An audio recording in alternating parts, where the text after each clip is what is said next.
first thing that we want to treat is actually the ligament in through here. So the first part of the setup is you want to use an instrument, you want to have something with a rounded edge, and you want to use some type of lotion for glide.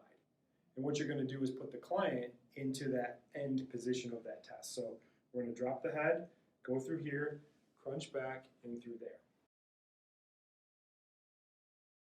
Now, the first step is to get a good amount of lotion on there, and then identify the different areas of the spinous. And there's one here, and there's one here. Where it's stuck is right in through there. So with the instrument, what you're going to do is you're going to sink in, and you're going to tilt back, and you're going to pull up. And what you're trying to feel is an area that has some of that grit in there. That grit is that scar tissue. And as it opens up, you'll drop them in a little bit more each time.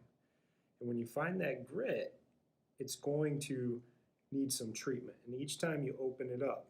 And once that skin starts to get red, it's had enough. And what you want to do is just go through and feel that. And you want to pull up. So the instrument that you use, you want to have something with some type of a rounded edge that gets in there and works that ligament directly. When the ligament can't open up, it puts more pressure on that local area and causes those muscles to have to work a lot harder. But you have to fix the ligament first, then you can go in and actually fix the muscle